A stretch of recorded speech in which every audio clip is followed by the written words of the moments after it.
please. Huwag niyo na pong paalisin si Ate Emma. Wala naman po siyang ginawang masama eh. At pinagtatanggol mo pa yung basurang yon? Mami, mabait po si Ate Emma.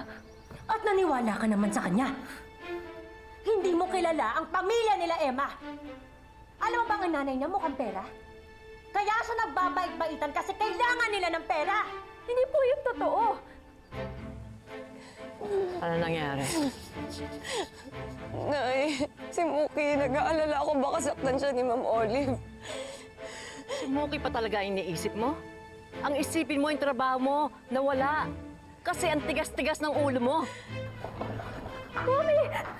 Ano mong maniwala, ha? Ayaw mong maniwala? Wala kang alam sa mundo sa labas, kaya madali kang maloko! No, Mami. Hindi po ganong klaseng tao si Ate Emma.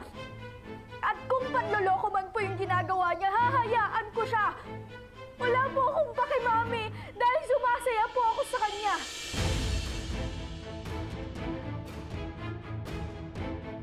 Anong sabi mo? Sumasaya ka?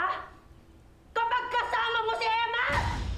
Siya lang po yung taong nagpaparamdam sa akin na ng mga bagay na hindi ko po nararamdaman sa inyo. Stop it! Stop it! Mami, kapag binabasaan niya ako ng storybook, sumasaya po ako. Nakakalimutan ko lahat dahil kahit maliit na bagay, nararamdaman ko yung pagmamahal na hindi ko po nararamdaman sa inyo.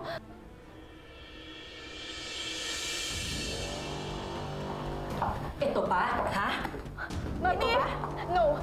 Mami, akin na yan, Mami! Tawan mo! Mami, akin na yan, please! Mami! Ito ba? Ha? Ito ba? Ito ba ang dahilan, ha? Ito ba? Ito ba? Ito ba? Ito ba? Ito ba? Ito?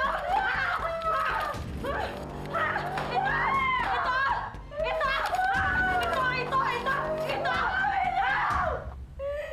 Mami, lahat na lang!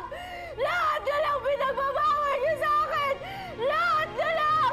Lahat naman sinusunod niyo sa inyo, di ba? Bakit, Mami? Sumagot, ha? Kailan ka pinatutong sumagot? Ha?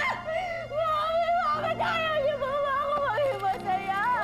O ayan! Kainin mo! Kainin mo! Gusto mo to? Kainin mo! Dahil sa emang yan, natutong ang sagot-sagutin ako, ha? Wala kang utang na loob! Inalagaan kita! Ginawa ko lahat para sa'yo! Sasagot-sagutin mo ako!